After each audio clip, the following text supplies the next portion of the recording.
आप देख रहे हैं आज तक आपके साथ मैं हूं अंजना ओम कश्यप। कहते हैं भरोसा सबसे अनमोल चीज है। भरोसा एक ऐसी चीज है जिसको हासिल करना भी उतना ही मुश्किल होता है और यह चुनौती है दिल्ली पुलिस के सामने।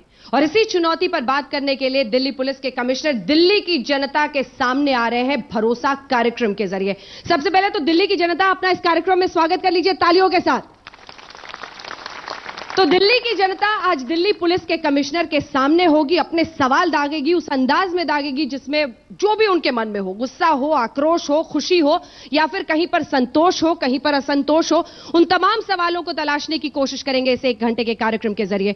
बीएस बस्सी साहब हमारे साथ दिल्ली पुलिस के कमिश्नर मौजूद हैं। आइए सर मंच पर चलते हैं और इस पूरे कार्यक्रम की शुरुआत करते हैं। कई लोग हमारे साथ हैं, आप ऊपर मंच की तरफ बढ़े। इस बीच आपका परिचय करा दें। हमारे साथ अमनप्रीत वाही जी मौजूद हैं। हमने ये कोशिश की है कि दिल्ली के तमाम अलग अलग तबके के लोगों को यहां पर आमंत्रित किया जाए ताकि हर कोई सवाल पूछे। आम लोग हैं, अमनप्रीत वाही है, मॉडल हैं। हमारे साथ जयंती दत्ता जी हैं जो कि क्रिमिनल साइकोलॉजिस्ट हैं।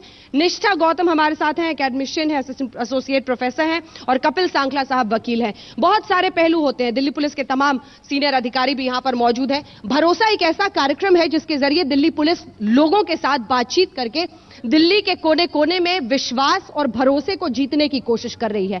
क्या है इसका अर्थ और क्या है इसका मतलब, यही जानने की कोशिश करेंगे।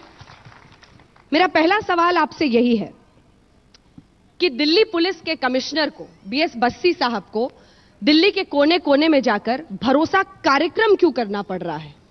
देखिए,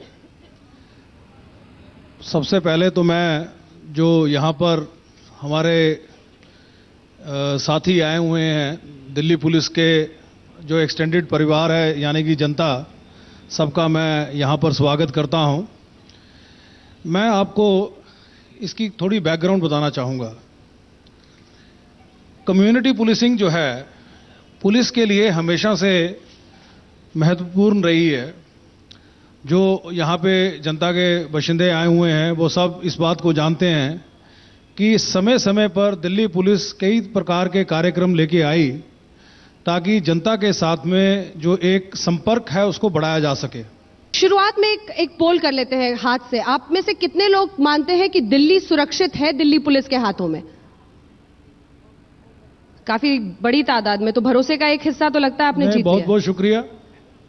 ये हमारी मेहनत है। मैं आपको जैसा मैंने बताया कि शुरू से ही हमारा हमेशा प्रयास है कि जनता के साथ में हम रहें और जनता इस बात को समझती भी है। कुछ ऐसे लोग भी हैं जो हाथ उठाएंगे कि वो असुरक्षित महसूस करते हैं। डर तो नहीं लग रहा दिल्ली पुलिस से? है कुछ लोग ऐसे? चलिए, काफी लोग ऐसे भी हैं। ये चुनौती है आपकी, ये हमारे लिए चुनौती है। और अब सवालों की शुरुआत करते हैं। आपके और जनता के बीच में मैं नहीं आना चाहती हूँ। सवालों की शुरुआत करते हैं। आप में से कितने लोग हैं जो सवाल पूछना चाहते हैं? हाथ उठाएं। ठीक है, कुछ लोगों के सवाल लेते हैं फिर आप लोगों के लेंगे। पूछे सर। ये जो अनऑथराइज ये जो रोड पर लोग बाग पार्किंग कर देते हैं, कवरेज ज़्यादा होता है, रेहड़ी लगा देते हैं, जिससे मूवमेंट में दिक्कत आती है। क्राइम तो वहीं से शुरू होता है। रात में 12 बजे के बाद कोई भी पुलिस पेट्रोलिंग नहीं नजर आती है। लोगों में डर नहीं है। बिना हेलमेट लगाए सड़कों पर गुंडागर्दी चलती है। इसके बारे में दिल्ली पुलिस क्या कर रही है? देखिए, आपने सर जो हमारे साथी ने एक सवाल किया है, इसमें कुछ सवाल इसमें छुपे हुए हैं। सबसे पहले तो इन्होंने ये कहा कि सड़कों पर लोग पार्किंग कर देते हैं। उसके बाद में इन्होंने कहा कि रात को 12 बजे के बाद में सड़क पर पुलिस नज़र नहीं आती है। और लोग जो है, तीसरा इन्होंने कहा कि बिना हेलमेट के लोग चलते हैं। और ये सड़कों पर पार्किंग हो जाती है अनऑथराइज या अनऑथराइज जो एनक्रोचमेंट होती है, यही क्राइम का कारण है। देखिए, सबसे पहले तो मैं आपको ये बताना चाहूँगा कि दिल्ली शहर की जो ग्रोथ हुई है वो पूरी तरह से प्लान्ड नहीं है। कुछ हिस्सों के अंदर में तो प्लानिंग के साथ में ग्रोथ हुई है। कुछ हिस्सों में क्योंकि जो एजेंसीज जिनकी रिस्पॉन्सिबिलिटी थी कि शहर की प्रॉपरली प्लान्ड ग्रोथ करते, क्योंकि उनका काम स्लो रहा, उसके कारण शहर अपने आप भी ग्रो किया है। अब जब शहर अपने आप ग्रो किया और ख़ास तौर पे जो 60s में ग्रोथ हुई, 70s में ग्रोथ हुई, इवन जो प्लान ग्रोथ थी, वहाँ पर किसी ने सोचा नहीं होगा कि इस दिल्ली शहर के अंदर में 85 लाख गाड़ियाँ हो जाएंगी। आज दिल्ली शहर के अंदर में 85 लाख गाड़ियाँ हैं। चंद घरों को छोड़ के या चंद दफ्तरों को छोड़ के या चंद हॉस्पिटल्स को छोड़ के बाकी कहीं पर भी पार्किंग की व्यवस्था नहीं है। ऐसे में क्या होता है कि जो घर के बाहर सड़क है वो सड़क पार्किंग का जगह बन गई है। अच्छा, कुछ ऐसी कॉलोनीज है जहां पर गली के अंदर गलियां इतनी संकरी हैं कि गली के अंदर गाड़ी नहीं जा सकती। अब वो वहां पर जो बाशिंदे रहते हैं उन्होंने अपनी मेहनत करके उनका जीवन का स्तर ऊपर हुआ है, अब उनके पास भी गाड़ी है, अब वो गाड़ी कहां खड़ी करेंगे? अब पतली गली के बाहर उनको गाड़ी खड़ी करनी पड़ती है मेन सड़क के ऊपर में। और ये समस्या दिल्ली के हर वो एरिया जो अपने आप ग्रो किया है, मैं अनऑथराइज नहीं कहूंगा, अनऑथराइज कहना मेरे ख्याल में जायज नहीं होगा।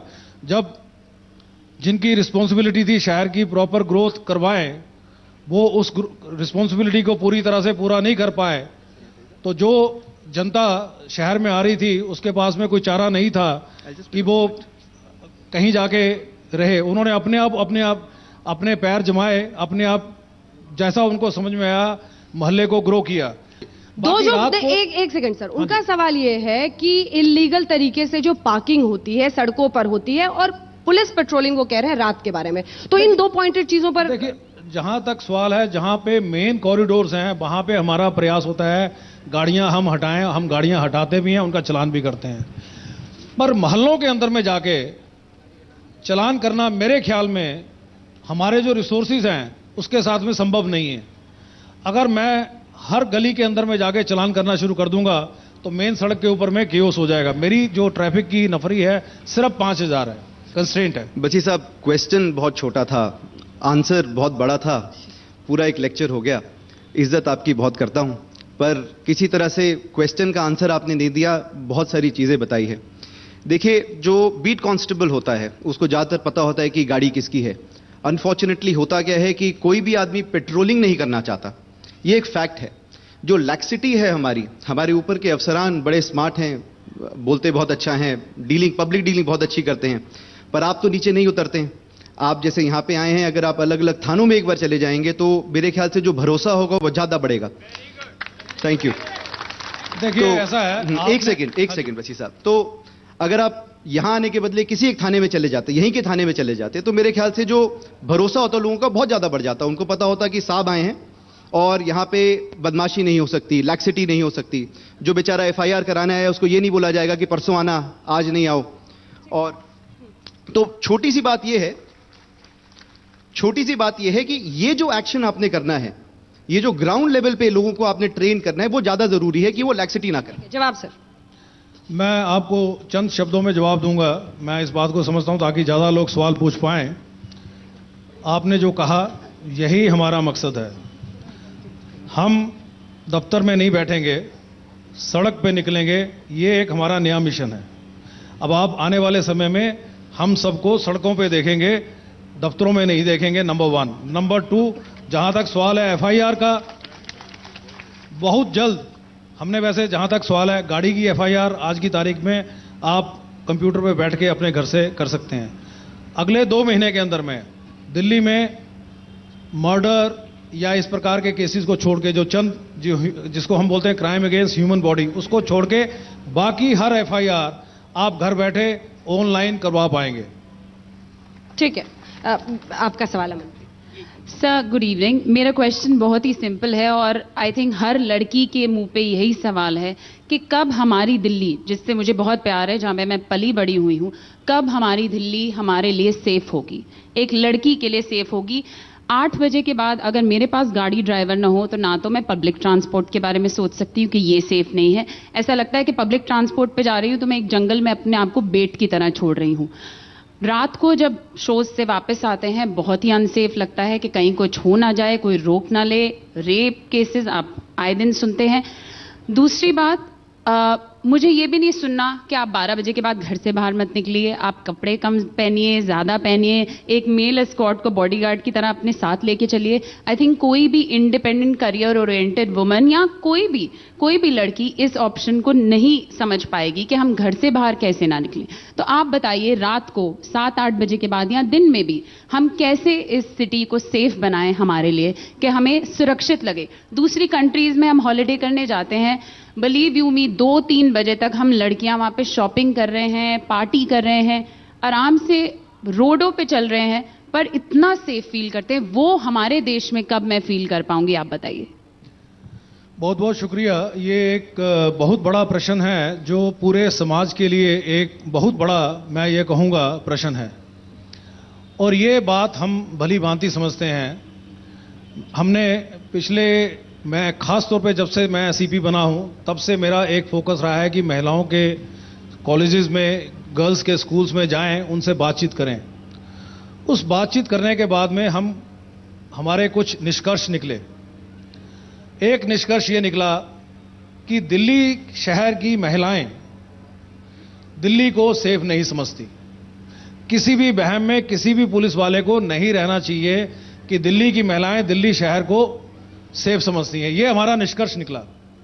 इसीलिए हमने कुछ कार्यक्रम शुरू किए हैं, जिनमें से एक कार्यक्रम हमने किया था, अब नहीं है डरना, जिसमें हम ये देखिए, जो पुरुष आदमी की जो मानसिकता है वो बदलेगी या नहीं बदलेगी, इसके हम बिल्कुल भी, इसका हमें कुछ नहीं देखना। हमने आदमी के व्यवहार को बदल देना है, ये हमारा प्रयास है। मेरे प्रयास है मैडम कि हम जल्दी ही शहर के अंदर में एक अच्छा माहौल पैदा करने में सफल होंगे। हम सब भाइयों की मुझे इसके लिए मदद चाहिए। हाँ, बच्ची साहब, I am here. I am doctor Jayanti Dutta. मैं आपकी श्री फोर्ट ऑडिटोरियम में भी आपसे ये कुछ क्वेश्चंस पूछ चुकी हूँ। सबसे पहली बात, I am happy to learn you have a vision. आपने कम्युनिटी पुलिसिंग का जिक्र किया, लेकिन दूसरी बात, जो आप कह रहे हैं कि काउंसलिंग करवाते हैं, तो आप तो स्पिरिचुअल काउंसलिंग करवा रहे हैं, काउंसलर तो आपके पास होता नहीं है। साइकोलॉजिस्ट का आपने जिक्र नहीं किया।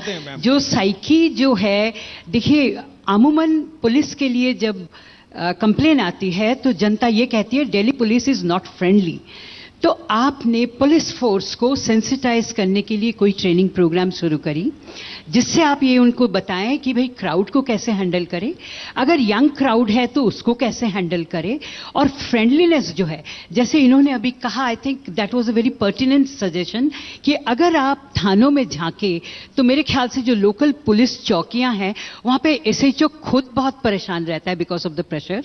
I think this is the time when if you have taken so much on your shoulder. So if you kindly venture into the local police chowkis and find out SHO को क्या तकलीफ है, उनके पास मैन फोर्स नहीं है, hours इतने ज़्यादा हैं, तो obviously the training program has to be looked into, and of course you should induct people like criminal psychology. देखिए मैडम, आपने जहाँ तक कहा, साइकोलॉजिस्ट को भी हम बुलाते हैं, मैं कहना भूल गया था, वो भी आते हैं, और बाकी gender sensitization of the force, उसके ऊपर हमारा बिल्कुल फोकस है। इस साल में हमारे को पूरी उम्मीद है कि 100% पुलिसकर्मी जेंडर सेंसिटाइजेशन कोर्स के थ्रू जाएंगे। ठीक है, एक दो और लोगों के इधर से सवाल लेते हैं, पीछे की तरफ से। मैं आ रही, एक सेकंड, पूछिए सर। धन्यवाद बसी साहब, आपने हमारे लिए इस प्रकार का स्टेज थोड़ा सा दिया। मैं चाहता हूं इस प्रकार की बहसें जो आगे मैडम जी ने क्वेश्चन पूछा, वो तो स्टेज पर होती रहती है मीडिया के सामने। क्षेत्र में आए हैं तो हमारे क्षेत्र की समस्याओं से संबंधित सवालों पर थोड़ा सा जवाब दें। हमारे क्षेत्र में जो मैं पर्टिकुलरली लेकर आया हूं, 2 समस्याएं मेन है। एक, अवैध शराब की बिक्री जो कि इस क्षेत्र में बहुत ज्यादा हो रही है।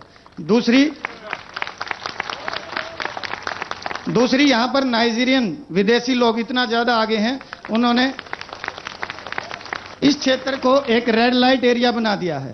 अब हमें अपने घर से निकलते हुए शर्म महसूस होती है अपनी बहन बेटी के साथ।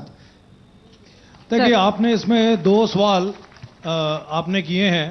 जहां तक सवाल है अवैध बिक्री का, अभी 1 महीना पहले हमने एक पूरी दिल्ली का सर्वे करवाया है अपनी स्पेशल ब्रांच के थ्रू कि कहां कहां पर अवैध शराब की बिक्री हो रही है। क्योंकि मैं काइंडली, तो धीरे धीरे आप देखेंगे कि हमारा ये प्रयास है कि जहां पे भी अवैध शराब की बिक्री हो रही है उसको हम जड़ से ख़त्म करें। और उसमें अभी जो है इन द लास्ट 30 डेज हमने तकरीबन 117 बूट लेगर्स जो इस प्रकार के कार्य में लगे हुए थे उनको हमने पकड़ा। आरडब्ल्यूए का वो रखा था। आरडब्ल्यूए से मदद तो मांगती है दिल्ली पुलिस, लेकिन आरडब्ल्यूए की मदद करने को तैयार नहीं है। हमारे मांडी एरिया में हमने सट्टे की एप्लीकेशन लगाई, रंगे हाथ पकड़वाया, फिर भी उस पर कार्रवाई नहीं की जा रही क्योंकि थाना फतेहपुर पड़ता है उसमें। लेकिन हमारी मदद, पब्लिक की मदद चाहते हैं, आरडब्ल्यूए की मदद चाहते हैं, एनजीओ की मदद चाहते हैं, लेकिन पुलिस उनकी मदद क्यों नहीं करती? उल्टा उनको ब्लेम करने के लिए तैयार हो जाती है। हम सब आपकी मदद करने को तैयार हैं, लेकिन हमारी भी समझ है। देखिए, दिल से सवाल इस निकला है। कार्यक्रम का जो मकसद है इस भरोसे को कायम करना है। मुझे मालूम है कि कई इश्यूज पे जनता का पुलिस पे बिल्कुल भी भरोसा नहीं है। हमारा जो ये प्रयास है इस भरोसे को जीतने के लिए है। आपने ये बात कही है, आज खुले में आपने ये बात कही है, इस प्रकार की मीटिंग सिर्फ यही नहीं होगी, इस प्रकार की मीटिंग हमारे एसीपी भी लेंगे, इस प्रकार की मीटिंग हमारे डीसीपी भी लेंगे, बार बार लेंगे, इलाके के अंदर में बार बार आएंगे। जब तक इलाके का पूरा भरोसा हमारे पे नहीं हो जाएगा तब तक हम आएंगे। और मैं आपको एश्योर करता हूं यह समस्या आपकी जल्दी ही खत्म होगी। निष्ठा, आपका सवाल। कमिश्नर साहब, मेरा जो सवाल है वो जो अब तक वार्तालाप हो चुका है उसी से रिलेटेड है। आपने एक बात कही है कि आपने एक टाइम स्लॉट दिया कि 5 से 11 बजे तक चीज़ें होती हैं। आपने दूसरी एक चीज़ बोली कि हर गली कूचे में जाके चालान करना, जो आपने अनऑथराइज्ड पार्किंग के संदर्भ में बोला था। लेकिन मुझे जो एक फीलिंग आ रही है वो ये है कि दिल्ली पुलिस शायद ब्रोकन विंडो जो एक थ्योरी है, सोशल थ्योरी है, उसको बिल्कुल भूल चुकी है कि जहाँ पे जो पॉकेट्स हैं, जहाँ पे क्राइम एक्चुअली हो रहा है, अगर उस पे हम ज़्यादा ध्यान नहीं देंगे तो कि एक विंडो टूट जाती है तो उसी पे ही ज़्यादा पत्थर मारे जाते हैं, right? That's the broken window theory. तो उस चीज को लेके आपको ये नहीं लगता कि और ज्यादा प्रोएक्टिव होने की जरूरत है, बजाय इसके कि आप ये कहें कि मैन पावर कम है? I agree, Delhi police is overworked and I have a lot of respect for people की ठीक है ओवर टाइम काम कर रहे हैं आप लोग, लेकिन यहाँ पे थोड़ा जरूरत है। दूसरी जरूरत महिलाओं से रिलेटेड है। सबने यही चीज उठाई है कि डर लगता है। मुझे शायद डर नहीं लगता दिल्ली पुलिस को अप्रोच करने में, क्योंकि मेरा सोशल और एजुकेशनल बैकग्राउंड ऐसा है जो मुझे कॉन्फिडेंस देता है। लेकिन मेरी जो डोमेस्टिक हेल्प है फॉर एग्जाम्पल, अगर उसके साथ मैं ना जाऊं उसकी सुनवाई नहीं होगी, ऐसा हो चुका है। तो आपको नहीं लगता कि जिस तबके को या जिस एरिया को ज्यादा जरूरत है, आपके सारा जो भी रिसोर्सेज है वो वहीं पे कंसंट्रेशन होना चाहिए? सवाल ये कि क्लास का भेद करती है पुलिस, सामने वाले का चेहरा मोहरा देखकर फिर तय देना है। देखिए मैम, आपने जो कहा है, मैं ब्रोकन विंडो का कंसेप्ट के बारे में ज़्यादा नहीं बताना चाहूँगा। ये न्यूयॉर्क सिटी में शुरू हुआ था। वहाँ की कंडीशंस और हमारी कंडीशंस में ज़मीन आसमान का फ़र्क है। देखिए, वहाँ जो 2 पड़ोसियों का झगड़ा खिड़की खुलने पे, जो हमारे यहाँ पे कॉमन है, वहाँ पे है ही नहीं। हाँ, मेन रोड पे अगर पार्किंग होगी मैं फिर भी भागूंगा, पर गलियों के अंदर में आप सबको मिलके उसका हल निकालना पड़ेगा। जो सिटी के प्लानर्स हैं, जो सिटी के जो हुक्मरान हैं, उनको उसका हल निकालना पड़ेगा। जहां तक मेरा सवाल है, मैं क्राइम को खत्म करने के लिए अपनी जी जान लगाऊंगा। प्रायोरिटी मेरी नंबर 1 है क्राइम। वहां पे broken window will never be ignored, और वो हमें उतरना पड़ेगा। निर्भया के माता पिता हमारे साथ यहाँ पर मौजूद हैं, और मैं चाहती हूँ कि बद्रीनाथ जी, आशा जी, आप सवाल पूछना चाहते हैं सर से, पूछिए सर। जी सर, नमस्कार। मैं निर्भया के पिता बद्रीनाथ हूँ और मुझे दिल्ली पुलिस पे पूरा भरोसा है, क्योंकि जो निर्भया के साथ हुआ और जो पुलिस ने अपना जज्बा दिखाया, उसी जज्बे को मैं सलाम करते हुए चाहता हूं कि इसी तरह का जज्बा दिल्ली पुलिस दिखाए कि और केसों में भी इनको तरक्की मिले। बहुत बहुत शुक्रिया। आशा जी, आप बोलना चाह रही हैं, उनकी माँ है। सर नमस्कार, मैं निर्भया की मम्मी।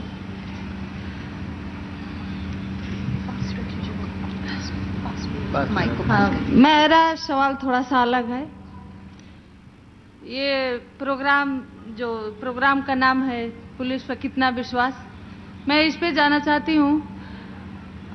तब से अब तक बहुत सारे घटनाएं हुई, लोग बच्चे बच्चियां तड़पते रहते हैं, दूर से कोई देख के चला जाता है, ये जनता और पुलिस के बीच में क्या फर्क है कि उस मरीज को कोई बचाता नहीं है। दूसरी बात, अगर कोई हिम्मत करके किसी से शिकायत करता है कि सर हमारे साथ ऐसा हो रहा है, तो सुनने में आता है कि ये हमारे थाने का नहीं है।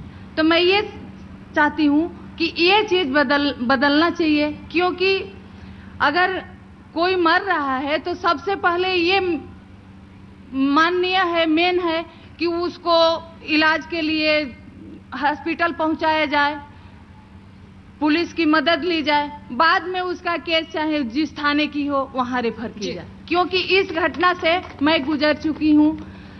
अगर उस टाइम पहले पुलिस, वो पेंटर का जो केस था, पुलिस पहले अगर सक्रिय हो गई होती तो ये हमारे बच्चे के साथ घटना नहीं होती।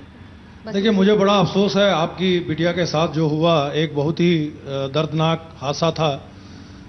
मैं उसको आपके दुख को मैं समझता हूं, पर आपकी बिटिया का जो शहादत थी वो बेकार नहीं गई। समाज को उसने झकझोर दिया, पुलिस के महकमे को झकझोर दिया। मैं आपको बताना चाहूँगा, हालांकि मैं फिगर्स में ज़्यादा विश्वास नहीं करता, 2012 में तकरीबन 700 केसेस दर्ज हुए थे महिलाओं के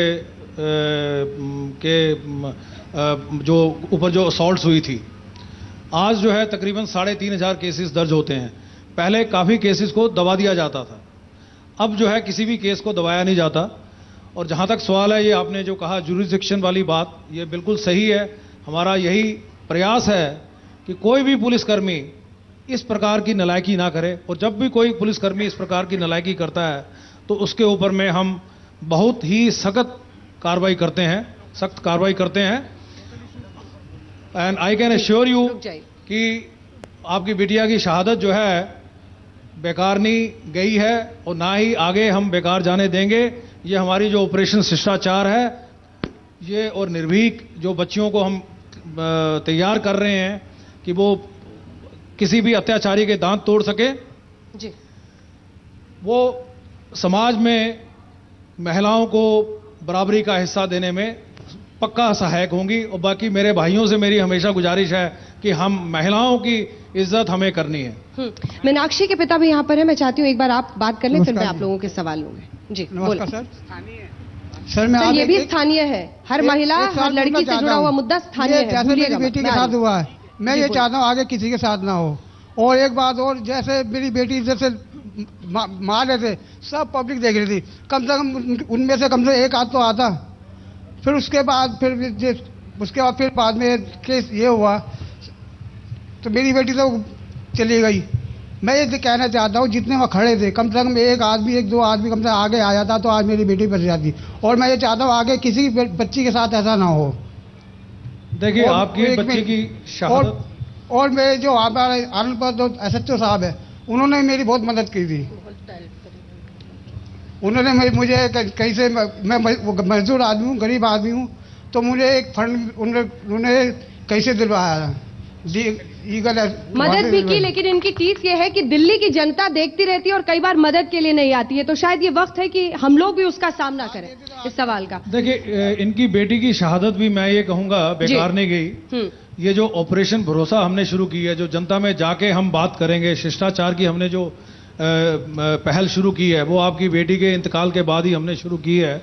और मैं आपको एश्योर करना चाहूँगा कि दिल्ली के अंदर में इस प्रकार का हमें जज्बा क्रिएट करना है कि कोई भी महिला के ऊपर में अत्याचार ना कर सके। हाँ जी, नमस्ते सर। मेरे हस्बैंड दिल्ली पुलिस में थे। 14 दिसंबर को कालंदी कुंज में जो हादसा हुआ, उसमें उनकी डेथ हो गई।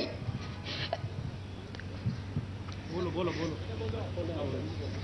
सर, उसके बाद उस टाइम तो दिल्ली पुलिस ने मेरी बहुत मदद करी, पर आज ना तो मुझे कोई जॉब दी है, ना किसी तरह की हेल्प है। सर, मेरी 2 बच्चियां भी है, मैं किस तरह से उनका पालन करूं? क्या नाम था आपके पति का? प्रहलाद सावकार। कालंदी कुंज में 14 दिसंबर में जो हादसा। मैडम, मुझे याद है उस दुखद घटना का। और बाकी आपको जैसा मालूम है कि हमारे यहाँ पे एक जो इस प्रकार के केसेस में एक कंपैशनेट ग्राउंड पे नौकरी दी जाती है, अगर आपने नहीं अप्लाई किया है उसके लिए तो किया कृपया है करके- सर, सब कुछ किया तो है। मैडम उसकी जब भी अगली मीटिंग होगी उसमें आपका जो है मुझे खास तौर पे आपके पति ने देश के लिए जो है शहर के लिए अपनी जान दी है और हम उसकी सब कदर करते हैं और आपको जो है समय रहते जॉब मिलेगा, आप बिल्कुल भी चिंता ना करें। चलते चलते एक आखिरी सवाल, क्योंकि बहुत सारे सवाल लोगों के। एक सेकंड सर, एक सेकंड। थाना नहीं है, थाना होना चाहिए। सवाल अब आखिर में मैं आप लोगों से एक बार पूछना चाहती हूँ, क्या इस बातचीत से आप में भरोसा जगा है कि पुलिस आपका सवालों का सामना करने को तैयार है? हाथ उठाइए। मैडम कितने लोग हैं जो ये मानते हैं कि भरोसा इससे जगता है?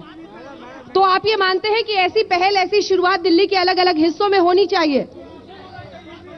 ठीक है, बहुत सारे सवाल हैं, आपकी बातचीत उनसे होती रहेगी। बसी साहब आपके बीच अभी और भी रहेंगे, लेकिन हमारे लिए कार्यक्रम के अंत करने का भाई मेरे साथियों, भाई नहीं मेरी सुनिएगा, नहीं मेरी सुनिए। एक सेकंड। ठीक है, आपका ये कार्यक्रम चलता रहेगा।